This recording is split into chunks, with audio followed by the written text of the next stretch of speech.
자, 내가 오늘 이 파트를 5번 설명을 했어, 너네들한테.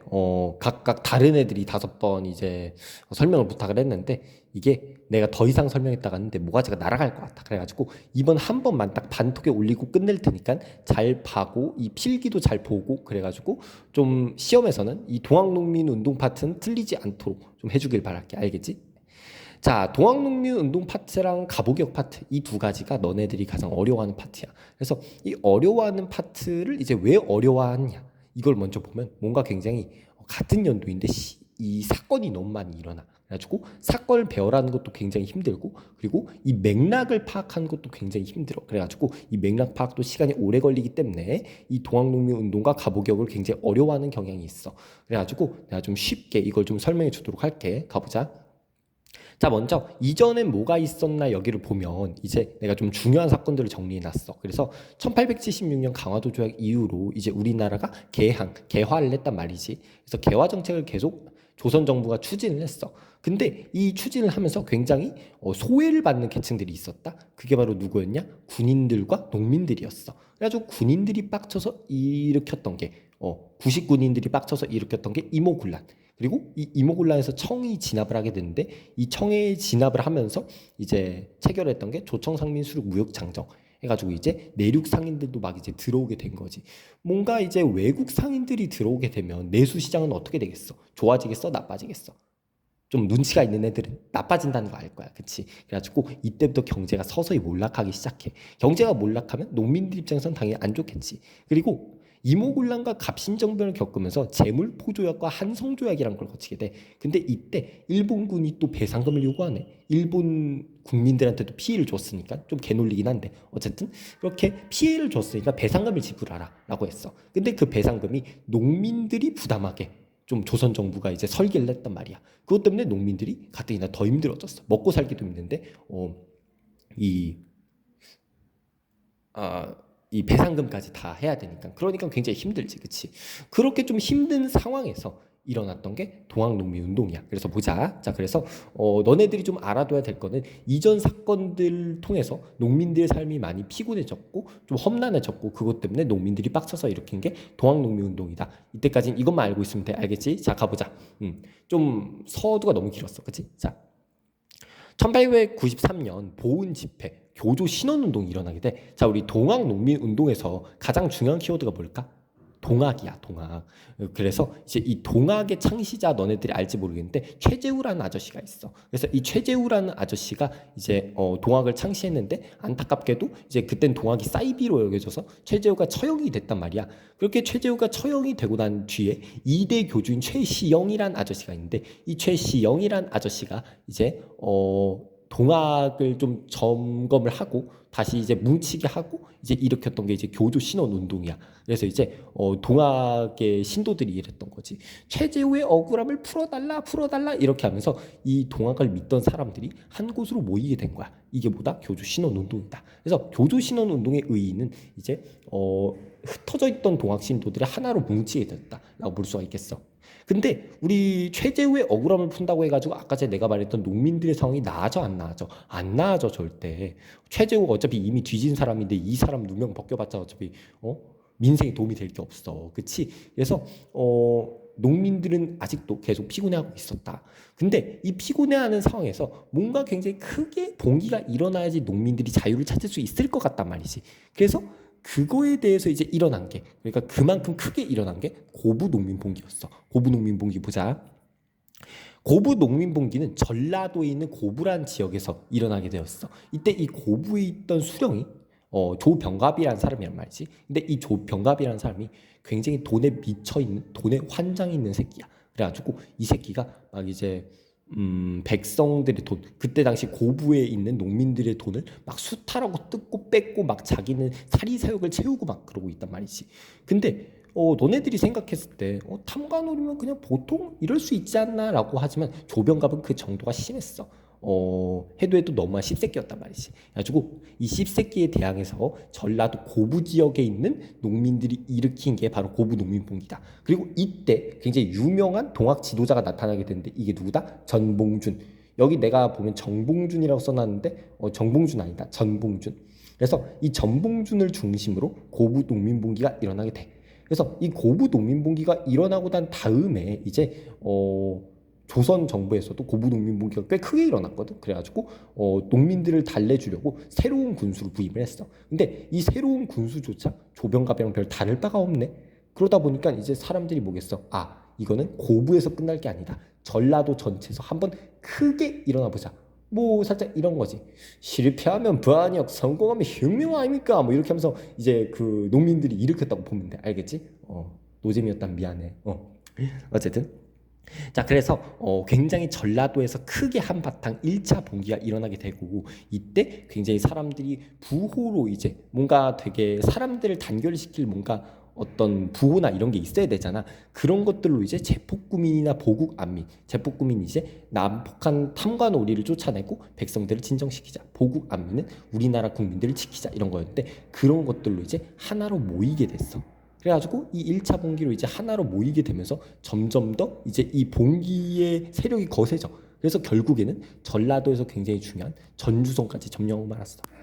너네들이 전주성 점령했다고 해가지고 뭐가 그렇게 큰일이지? 라고 할 수도 있는데, 전주성은 이 왕씨의 이제 고향이 되는 그런 곳이기 때문에 굉장히 조선에 있어서 그냥 의미가 깊은 도시였어. 근데 그 의미가 깊은 왕족의 도시를 농민들이 침입을 해서 막 이제 점령을 한다? 이거는 유교 국가에서 말도 안 되는 일이거든. 그치? 상하 질서가 딱 이제 분명한 유교 국가에서 말도 안 되는 일이야. 그래서 이게 굉장히 크고 조선 정부에서 좆됐다는 걸 이제 알게 되었어. 그래서 이제 청나라한테 이제 또 도움을 요청하게 돼. 왜냐면 우리나라에 있는 정부군으로는 얘들 도저히 막을 수가 없으니까. 그치? 그래가지고 이제 청나라가 들어오게 되는데 이제 조금만 시기를 전으로 돌이켜 봐가지고 한번 이 청나라하고 일본이 왜 함께 파병하게 됐는지 이걸 좀 알 필요가 있어. 그래서 이제 그걸 좀 살펴보면 이제 1884년에 이제 갑신정변이 있었단 말이야. 그 갑신정변에서 이제 청나라와 일본이 한번 크게 부딪힐 뻔했어. 근데 청나라와 일본 둘 입장에서도 부딪혀봤자 어차피 좋을 게 없단 말이지. 그래서 이 청나라와 일본이 앞으로는 조선에 파병을 할 때 좀 이제 서로 예고를 합시다라고 했던 게 텐진조약이란 말이야. 그리고 이 텐진조약 때문에 이제 청나라가 이제 그 동학농민운동 1차 봉기 때문에 이제 들어오게 됐잖아. 그 1차 봉기 때문에 청나라가 들어왔는데 이제 일본도 이거를 보고 나서 이제 우리도 나설 차례구나라고 해가지고 같이 들어오게 된 거야. 그치? 그래가지고 청나라와 일본이 이제 조선 출병을 같이 하게 되었다. 그래서 이제 청나라와 일본이 이제 우리나라에 둘 다 주도를 한 상황이었어. 근데 농민들 입장에서는 우리는 어차피 탐관오리만 쫓아내면 되는데 저기 있는 외세 씨벌놈들은 대체 왜 나온 거야? 그치? 좀 뭔가 이해가 안 되잖아. 그리고 우리 입장에서 너무 부담스럽잖아. 그치? 농민군들 입장에서. 그래서 그냥 우리가 화해하고 끝나면 되겠다. 그래서 정부군이랑 농민군이랑 화해를 하게 돼. 그게 바로 뭐다? 전주화야. 그래서 농민들이 좀 원하는 바를 진짜로 들어주십시오라고 했던 게 패정개혁안이야. 패정개혁안을 보면 탐관오리를 없애자, 나쁜 탐관오리를 소멸하라, 이런 조항들이 굉장히 많았는데 이게 패정개혁안, 즉 뭔가 농민들이 이제 일으켰던 그 봉기 때문에 그랬다라고 이제 알면 되겠어. 그래서 패정개혁안이 이때 체결이 되었고, 그리고 이제 농민들의 자치회의기구인 집강소도 이때 체결이 되면서 농민들의 처우가 한껏 나아졌다라고 보면 되겠어. 정리하자면 1차 봉기가 좀 크게 일어나가지고 청나라와 일본이 조선에 들어오게 되었고, 이 농민들 입장에서 많이 부담스러우니까 농민군이랑 정부군이랑 화해를 해서 전주화약을 체결을 했다. 이해됐지? 그치? 자, 그래서 전주화약이 체결되고 이제 끝났어. 농민군도 이제 다 해산을 했어. 근데 이 일본 놈들이 굉장히 우물쭈물하면서 조선을 안 나가는 거야. 왜 안 나가지? 하고 계속 가면 보다가 이 일본이 경복궁을 점령해 버렸어. 이야, 일본 간 크다, 그치? 어쨌든 일본이 경복궁을 이제 점령을 하게 되면서 이제 일본이 굉장히 우리나라를 먹을 준비를 막 하고 있는 거야. 일본군이 막 우리나라를 막 덮치려고 하고 있어. 그러니까 이제 농민군들 입장에서는 저것들 심상치 않다 해가지고 이제 9월에, 이게 6월에 있었던 일이거든. 그래가지고 조금 더 세력을 모은 다음에 9월에 2차 봉기를 일으키게 돼. 그래서 이 2차 봉기 때는 이제 교과서에서 나온 용어를 보면 남접과 북접이 합하여 일본군에 대항하였다라는 구절이 나와. 남접과 북접이 한마디로 뭐냐면 이제 동학에 있는 큰 두 세력이라고 보면 돼. 이 큰 두 세력이 서로 합심해가지고 1차 봉기 때보다 더 크게 일본에 대항했다는 말이 되겠지. 근데 이게 아이러니하게도 이제 이 농민군들은 사실상 굉장히 소외받는 존재였어. 그래서 일본군을 잡으려고 농민군이 이제 일어났지만 오히려 이 농민군을 싫어하는 정부군과 양반들도 얘네들 막 잡으려고 막 난리 부르스를 쳤어. 농민들이 더 이상 깝치면 안 된다. 농민들은 항상 우리 아래 있던 존재여야 된다. 그래가지고 결국엔 양반 유생들 그리고 농민군 그리고 일본군에 의해서 이제 이 2차 분기가 실패로 끝나게 되는데 그의 결정적인 사건이 우금치 전투야. 그래서 이 우금치 전투에서 결국에는 동학농민군의 대다수가 쓸려나가게 되었고 그것 때문에 이제 그 혐의에 대해서 전봉준이 체포가 되면서 동학농민운동이 끝나게 돼. 정리를 하자면 이제 고부농민분기 조병갑 때문에 일어났던 고부농민분기부터 시작을 해가지고 이에 대한 불만이 해소가 안 되자 1차 분기가 일어났고 1차 분기 때문에 전주성이 점령을 당하자 이제 전주 화약을 체결을 했고 이걸 이제 그 좀 진압하기 위해서 전주 화약이 체결이 됐는데 이 와중에 일본이 또 경복궁을 점령했고 그래서 이 경복궁 점령한 것 때문에 이 농민군들이 또 반외세를 외치면서 2차 분기를 일으켰고 하지만 실패로 끝났다. 우금치 전투로 인해서. 그리고 전봉준이 체포됨으로 인해서. 이게 동학농민운동의 스토리고 그리고 여기 내가 써져 있는 이 연표 있잖아. 이게 교과서에 그대로 있어. 그래서 이 연표 보면서 이 시대배열라는 문제가 참 맞돌이로 많이 나오거든. 그래서 이걸 좀 잘 외워주면 좋겠다라고 보면 되겠어. 그리고 이제 갑오개혁 한번 보자. 갑오개혁. 자, 갑오개혁은 왜 일어났을까 얘들아? 갑오개혁이 일어난 이유? 일본이 경복궁을 점령하면서야. 우리 일본 같은 경우에 굉장히 급진적으로 개혁을 했어? 온건적으로 개혁을 했어? 급진적으로 개혁을 했지. 이거 아직도 모르면 안 된다. 그치? 자, 그래서 일본이 굉장히 급진적으로 개혁을 했는데 그래가지고 이제 일본이 경복궁을 점령을 하면서 이 조선도 먹은 겸 해가지고 얘들을 한번 개화시켜보자 라고 했던 거야. 그래서 기존에 있었던 교정청이라는 기구가 있거든. 그 교정청이랑 있는 통치기구를 폐지시켜버리고 군국기무처를 설치하게 되었어. 이 군국기무처는 한마디로 말해서 이제 굉장히 개화를 이끄는 전에 있던 통리기무하문 같은 기구라고 생각해 주면 돼. 그래서 이 군국기무처를 중심으로 이제 1차 갑오개혁이 일어나게 되었다. 언제? 청일전쟁이 있을 동안 이 1차 갑오개혁이야. 이걸 좀 기억해 줘. 알겠지? 이게 청일전쟁이랑 갑오개혁이 같이 이제 좀 뭔가 앙상블을 이루면서 너네들을 괴롭힐 거거든. 이제 그래가지고 내가 갑오개혁이 일어난 시기를 좀 말해줄 텐데 1차 갑오개혁은 언제? 청일전쟁이 일어난 바로 그 후가 1차 갑오개혁이 되겠어.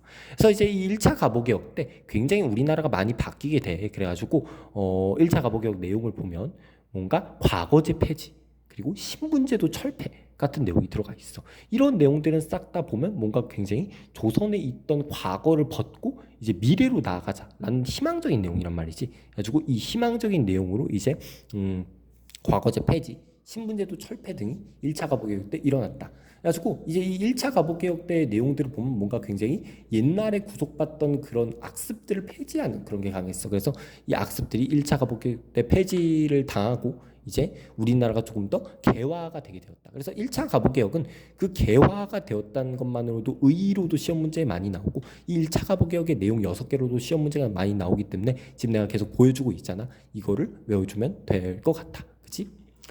예, 그래가지고 이제 정리를 하자면 일본이 경복궁을 점령한 다음에 우리나라가 너무 시대에 뒤떨어져 있는 구석기인들처럼 보이니까 우리들도 좀 한번 개화를 해보자 라고 해가지고 군국기무처를 설치하게 되었고 이 군국기무처에서 이제 여러 가지 우리나라 악습들을 폐지를 하였다. 근데 사실은 일본이 계기가 되긴 했는데 일본이 주도한 것 아니야 이때는. 왜냐하면 일본은 청일전쟁 때문에 굉장히 바빴거든. 그래서 이때는 굉장히 자주적으로 우리나라가 개혁을 하였다라고 봐도 좋을 것 같아. 그리고 이제 청일전쟁에서 일본이 거의 승리가 확정이 됐어. 청나라 개떡 빨렸어. 근데 이 상황에서 일본이 갑오개혁 어디 잘 되고 있나 한번 볼까 보니까 갑오개혁이 잘 되고 있긴 한데 이러다가 우리나라가 일본이 조선을 못 먹을 것 같은 거야. 그래가지고 이 군국기무처를 폐지해버리고 이제 일본 지멋대로 2차 갑오개혁을 실시하게 돼. 근데 2차 갑오개혁 때까지는 그래도 아직까지는 우리나라가 좀 주도적으로 한 면이 어느 정도 있어가지고 이 2차 갑오개혁 때는 좀 한번 보자. 자, 2차 갑오개혁이 일어난 이유 같은 경우에는 일단 그 시기는 청일전쟁에서 일본이 거의 승기를 잡은 시기야. 그래서 여기서 좀 보기로 많이 꽈지는 게 청일전쟁에서 일본이 완전히 승리한 이유다 라고 하는 경우가 있는데 일본이 승리한 이유가 아니야. 일본이 승기를 잡은 이유다. 알겠지? 그래서 일본이 승기를 잡은 이후에 군국기무처를 폐지를 하고 뭐를 했다? 2차 가보기를 했다. 그래서 이 2차 가보 개혁은 두 개만 알아주면 되는데 홍범 14조하고 교육 입국 조서야. 그래가지고 홍범 14조는 이제 우리나라를 개혁할 14개 조항이라고 해가지고 교과서에 나와 있는 홍범 14조 읽어보면 되고, 그리고 교육 입국 조서는 이제 교육으로 나라를 세우자라는 의지가 담겨 있는 조서이고, 이제 이것도 2차 가보 교육 때 있었다. 그래가지고 이걸로 인해서 우리가 지금 알고 있는 사범학교나 이런 여러 학교들이 이때 또 개설되기도 했다라고 볼 수가 있겠어. 그래가지고 이 2차 가보 교육도 굉장히 좀 전진을 하는 분위기였다. 뭔지 알겠지? 그래도 아직까지는 우리나라가 주도적으로 개혁을 하려고 하고 있었어. 그치?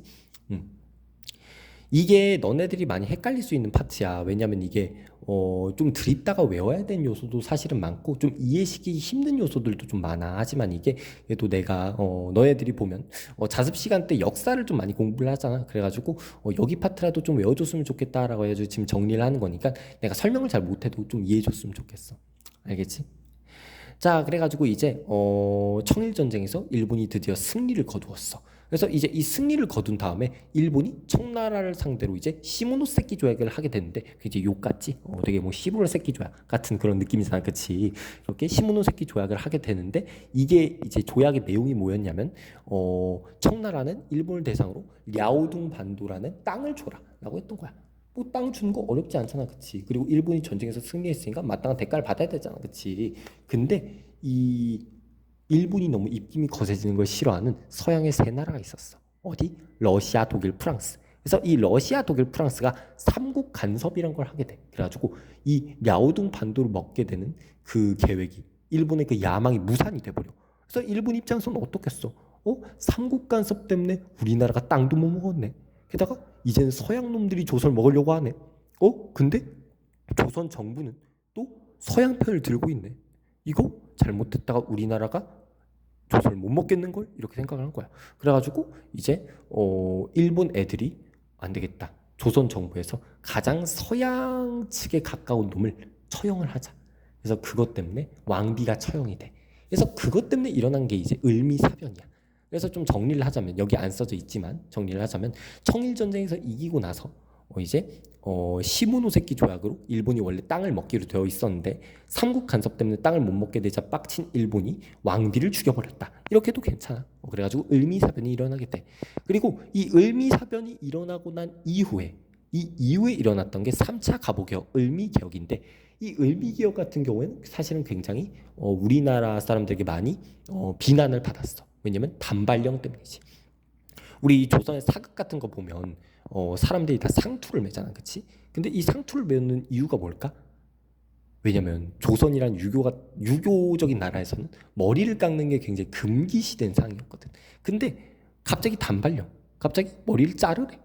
이건 뭐야? 유교 국가인 조선에서 있을 수 없는 일이지.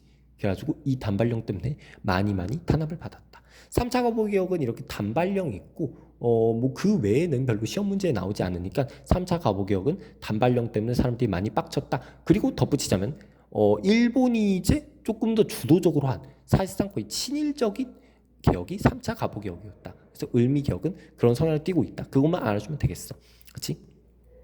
그래서 이제 이 을미개혁이 있자 이제 이 고종 입장에서는 굉장히 이제 수치스러웠어. 왜냐면 일본이 내 사랑하는 아내까지 죽이고 이제 우리나라를 먹으려고 하거든. 그래가지고 고종도 너무 무서워서 러시아로 피난을 가버렸는데, 그게 바로 아관파천이다. 그래서 이 1894년부터 1896년까지 이게 있었던 일이거든. 이 일들을 보면 굉장히 하나의 스토리텔링으로 굉장히 이어지고 있단 말이야. 그래가지고 이 스토리텔링을 좀 어렵지만서도 잘 이해해 주기를 바라면서 여기서 마치도록 할게. 나도 지금 이거 중간에 한 3번 끊기고 나가지고 지금 내가 목이 나가려고 하거든. 이해를 좀 해줘. 알겠지? 고맙다.